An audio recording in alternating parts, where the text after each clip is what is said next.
So ಈ ವಿಚಾರದಲ್ಲಿ ಈಗ ಸಚಿವೆ ಲಕ್ಷ್ಮಿ ಹೆಬ್ಬಾಳ್ಕರ್ ಅವರು ಅಖಾಡಕ್ಕಿಳಿದಿದ್ದಾರೆ. ಇದು ಬಿಜೆಪಿಯ ಮನಸ್ಥಿತಿ, ಇಡೀ ಬಿಜೆಪಿಗೆ ಇದು ಕಳಂಕ ಅನ್ನುವಂಥ ಮಾತನ್ನ ಲಕ್ಷ್ಮಿ ಹೆಬ್ಬಾಳ್ಕರ್ ಅವರು ಆಡಿರೋದು.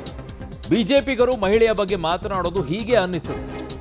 ಅನೇಕ ಮಹಿಳೆಯರಿಗೆ ಶಾಲಿನಿ ರಜನೀಶ್ ರೋಲ್ ಮಾಡೆಲ್. ರವಿಕುಮಾರ್ ಏನಾದರೂ ಕಾಲಜ್ಞಾನಿ ಆಗಿದ್ದಾನಾ?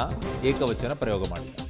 ಸುಮೋಟೋ ಕೇಸ್ ದಾಖಲು ಮಾಡ್ತೀವಿ, ಸಿಎಂ ಗೃಹ ಸಚಿವರ ಜೊತೆಗೆ ಮಾತನಾಡ್ತೀನಿ ಅಂತ ಸೊ ಲಕ್ಷ್ಮಿ ಹೆಬ್ಬಾಳ್ಕರ್ ಅವರು ಆಡಿರುವಂತಹ ಮಾತಿದು.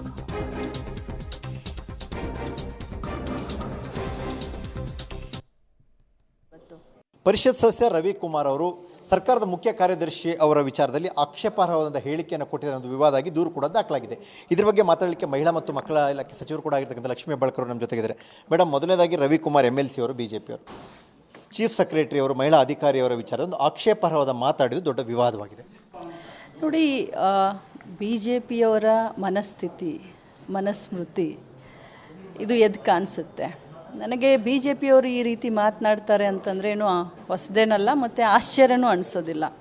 ಆದರೆ ಯಾರ ಬಗ್ಗೆ ಮಾತನಾಡ್ತಾ ಇದ್ದಾರೆ, ಯಾವುದೇ ಮಹಿಳೆ ಇರಲಿ, ಇವತ್ತು ಬರೀ ಅವರು ಅಡ್ಮಿನಿಸ್ಟ್ರೇಷನ್ ಹೆಡ್ಡು, ನಾವು ಅದನ್ನೇ ಮಾತಾಡ್ತಾ ಇದ್ವಿ. ಈಗ ಚೀಫ್ ಸೆಕ್ರೆಟ್ರಿ, ಎಲ್ಲದಕ್ಕಿಂತ ಹೆಚ್ಚಾಗಿ ಒಬ್ಬ ಮಹಿಳೆ ಸೀನಿಯರ್ IAS ಆಫೀಸರು, ಈ ರಾಜ್ಯಕ್ಕೆ ತಮ್ಮದೇ ಆದಂಥ ಸೇವೆಯನ್ನು ಸಲ್ಲಿಸಿದಂಥವ್ರು. ನೂರಾರು ಮಹಿಳೆಯರು, ಸಾವಿರಾರು ಮಹಿಳೆಯರು ಶಾಲಿನಿ ರಜನೀಶ್ ಅವ್ರನ್ನ ರೋಲ್ ಮಾಡೆಲ್ ಅಂತ ಹೇಳಿ ನೋಡ್ತಾರೆ. ಅಂಥದ್ರಲ್ಲಿ BJPಯ ಒಬ್ಬ ಕೌನ್ಸಿಲ್ ಅಂತಂದರೆ ಬುದ್ಧಿವಂತರ ಚಾವಡಿ ಅಂತ ಹೇಳ್ತೀವಿ. ಅಲ್ಲಿ ಇದ್ದಂಥ ಸದಸ್ಯರಿಗೆ ನಿಜವಾಗ್ಲೂ ಭಾಳ ಬುದ್ಧಿ ಇದೆ. ತಾವೆಲ್ಲ ನೋಡಿದ್ದೀರಾ, ಭಾಳಷ್ಟು ಪ್ರಕಾಶಮಾನವಾಗಿ ಮಾತನಾಡ್ತಾ ಇರ್ತಾರೆ. ಅವ್ರು ಮಾತನಾಡಿದ್ದನೇ ಸತ್ಯ ಅಂತ, ಸತ್ಯ ಹರಿಶ್ಚಂದ್ರನ್ ಮೊಮ್ಮಕ್ಕಳ ಥರ ಮಾತನಾಡ್ತಾರೆ. ಸೊ ಈ ರೀತಿ ಮಾತನಾಡೋದು ಅವರ ಮನಸ್ಥಿತಿಯನ್ನು ತೋರಿಸುತ್ತೆ. ಮತ್ತು ನಾನು ಇವರು ವೈಯಕ್ತಿಕವಾಗಿ ಮಾತಾಡಲಿ ಅಥವಾ ಏನೇ ಮಾತಾಡಿದರೂ ಕೂಡ ಇಡೀ BJPಯರ ಮನಸ್ಥಿತಿ ಇದೇನೋ ಅಂತ ಒಮ್ಮೊಮ್ಮೆ ನಮಗೂ ಅನ್ಸೋಕ್ಕೆ ಸ್ಟಾರ್ಟ್ ಆಗುತ್ತೆ. ಹಿಂದೆ ಕಲಬುರಗಿ DC ಮಹಿಳಾ ಅಧಿಕಾರಿ ಅವ್ರ ವಿಚಾರದಲ್ಲೂ ಕೂಡ ಇದೇ ರೀತಿಯ ವಿವಾದ ಆಗಿತ್ತು. ಖಂಡಿತವಾಗ್ಲೂ ಇವ್ರ ನಾಲ್ಗೆ ಏನಾಗ್ಬಿಟ್ಟಿದೆ, ಹರಿ ಬಿಟ್ಬಿಟ್ರೆ ಇವ್ರು ಏನು ಮಾತಾಡ್ತಾರೆ ಅದನ್ನು ಕರ್ನಾಟಕ ರಾಜ್ಯದ ಜನ ಒಪ್ಕೊಳ್ತಾರೆ ಅನ್ನುವಂಥ ಮನಸ್ಥಿತಿಗೆ ಇವ್ರು ಬಂದಿದ್ದಾರೆ. ಇವ್ರು ನಡೆದಿದ್ದೇ ದಾರಿ ಅಂತ ತಿಳ್ಕೊಂಡಿದ್ದಾರೆ. ಹುಚ್ಚು ಕಲ್ಪನೆ, ಹೊಲ್ಸ್ ಬಾಯಿ ಭಗವಂತ ಕೊಟ್ಟಿದ್ದಾನಂತ ಏನೆಲ್ಲ ಮಾತಾಡೋದ? ಎಲ್ಲಾದರೂ ನೈತಿಕತೆ ಇದೆಯಾ ಇವ್ರಿಗೆ ಮಹಿಳೆಯರ ಬಗ್ಗೆ ಮಾತನಾಡಲಿಕ್ಕೆ? ಯಾಕಂದರೆ ತಾವು ಸಚಿವರಾಗಿದ್ದವರು ಮೇಡಮ್, ಸಚಿವರಾಗಿದ್ದ ತಮ್ಮ ವಿರುದ್ಧವೇ ಆ ರೀತಿಯ ಒಂದು ಆಕ್ಷೇಪಾರ್ಹ ಪದವನ್ನು ಬಳಸಿದಂಥ ಘಟನೆಯೂ ಕೂಡ ರಾಜ್ಯದಲ್ಲಿ ನಡೆದಿತ್ತು.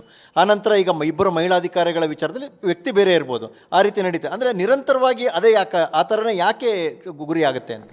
ಯಾಕೆ ಅಂತಂದರೆ ನಾನು ಹೇಳಿದ್ನಲ್ಲ, ಇವ್ರು ಮಾತಾಡೋದ್ರಿಂದ ಇಡೀ BJP ಅಂತ ತಗೊಳ್ಬೇಕಾಗತ್ತೆ, ನಾವು ಸಂಬೋಧನೆ ಮಾಡಬೇಕಾಗತ್ತೆ. ಈ BJPಯರ ಮನಸ್ಥಿತಿನೇ ಆ ರೀತಿ ಇದೆ. ಇವರು ಯಾವತ್ತಿದ್ರೂ ಕೂಡ ಮಹಿಳಾ ಸಮಾನತೆಯ ಸಂಕಲ್ಪ ಮಾಡಿದಂಥವ್ರಲ್ಲ. ಇವರು ಬರೀ ಕಿವಿ ಮೇಲೆ ಹೂವು ಇಡುವಂಥವ್ರು BJPಗರು. ಮಾತಾಡೋದೊಂದು, ಮಾಡೋದೊಂದು. ಹೇಳೋದು ರಾಮನ ಕತೆ, ಮಾಡೋ ಕೆಲಸ ಮಾತ್ರ ರಾವಣದ್ದು. ಸೊ ಹಾಗಾಗಿ ಮಹಿಳೆಯರ ಬಗ್ಗೆ ಇವ್ರಿಗೆ ಮರ್ಯಾದೆ ಇಲ್ಲ, 3 ಕಾಸಿನ ಮರ್ಯಾದೆ ಇಲ್ಲ. ಅದಕ್ಕೋಸ್ಕರನೇ ಗ್ಯಾರಂಟಿ ವಿರುದ್ಧ ಇವ್ರು ಮಾತನಾಡ್ತಾ ಇರ್ತಾರೆ ಪದೇ ಪದೇ. IAS ಆಫೀಸರ್ಗಳಾಗಿರ್ಬೋದು, ಮಂತ್ರಿನೇ ಆಗಿರ್ಬೋದು, ಅಥವಾ ಹಾದಿ ಬೀದಿಯಲ್ಲಿ ಹೋಗುವಂಥ ಕಮಲಮ್ಮನೇ ಆಗಿರ್ಬೋದು, ಮಲ್ಲಮ್ಮನೇ ಆಗಿರಬಹುದು. ಮಹಿಳೆಯರ ಅಂದರೆ ಒಂಥರ ಇವ್ರಿಗೆ ಅಸಡ್ಡೆ. ಬರೀ ತೋರಿಸೋದಕ್ಕಷ್ಟೇ ಮಹಿಳೆಯರನ್ನ ದೊಡ್ಡದಾಗಿ ಪೋರ್ಟ್ರೇಟ್ ಮಾಡ್ತಾರೆ.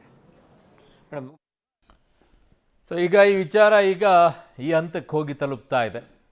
ಇನ್ನೂ ಆಗುತ್ತೆ, ಇದು ದೊಡ್ಡ ಮಟ್ಟದಲ್ಲಿ ಹೋರಾಟ ಸಿಗುತ್ತೆ. ಕಾರಣ ಕಾಂಗ್ರೆಸ್ಸಿಗೆ ತನ್ನ ವಿಚಾರದಲ್ಲಿ ಆಗಿರುವಂಥ ಕೆಲವು ಡ್ಯಾಮೇಜ್ಗಳನ್ನು ಈಗ ಸರಿಪಡಿಸಿಕೊಳ್ಳೋಕೆ ಸಿಕ್ಕಿರುವಂಥ ಒಂದು ಅವಕಾಶ. ಹಾಗಾಗಿ ತನ್ನನ್ನು ತಾನು ಈಗ ಎಲ್ಲವೂ ಕೂಡ ತಿದ್ದುಕೊಳ್ಳೋಕೆ ಇದನ್ನು ಮುಂದೆ ಇಟ್ಕೊಳ್ಳುತ್ತೆ.